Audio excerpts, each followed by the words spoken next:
ఇప్పుడు మనం విశ్వవాసు నామ సంవత్సరంలో మీనరాశి వారికి ఎలా ఉంటుందో తెలుసుకుందాం. ఈ మీనరాశిలో పూర్వభాద్ర 4 పాదాలు, పూర్వభద్ర 4వ పాదం, ఉత్తరాభాద్ర 4 పాదాలు, రేవతి 4 పాదాలు కలిపి 9 పాదాలు కూడా ఈ మీనరాశితో కంప్లీట్ అయిపోతుంది. ఈ రాశి వారికి సహజంగా మానసిక ఒత్తిళ్ళు ఎక్కువగా ఉంటాయి. ఒక్కొక్కసారి వీరు చాలా మానసికంగా ఇబ్బంది పడుతుంటారు. ఒక్కొక్కసారి వీరు మెంటల్ డిప్రెషన్లోకి వెళ్ళిపోతుంటారు.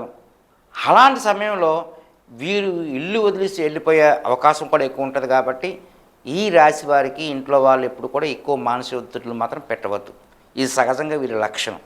అయితే ఈ సంవత్సరం ఈ రాశి వారికి ఎట్లా ఉంటుందంటే మిశ్రమ ఫలితాలు ఉంటాయి. మీరు ధైర్యంగా సాహసపేతంగా ఉంటారు. సూక్ష్మ బుద్ధితో విజయం సాధించే అవకాశాలు ఎక్కువ ఉన్నాయి. మీ సామర్థ్యాలని ఎదుటివారు గుర్తిస్తారు. ఆర్థిక పరంగా సానుకూల ఫలితాలు ఉంటాయి.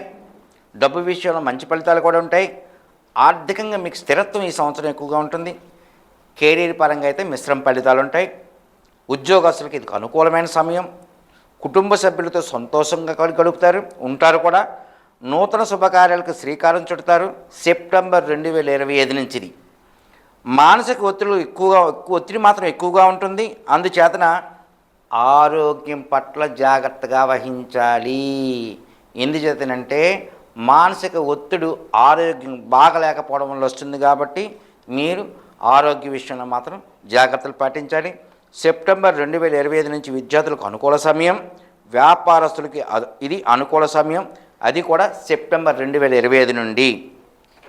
ఈ విధంగా మీరు దీన్ని వ్యవహరించుకుంటే మీరు నిత్యం ఈ మీనరాశి వారు శని మహారాజును పూజించండి, నువ్వులు దానం చేస్తుండండి, దక్షిణామూర్తి స్తోత్రాన్ని పఠించండి, మంచి శుభ ఫలితాలు పొందుతారు. అలాగే వీరికి ఆదాయం ఈ సంవత్సరం 5 గాను, వ్యయం 5 గాను, రాజపూజ్యం 3 గాను, అవమానం 1 గాను సిద్ధాంతులు నిర్ణయించారు.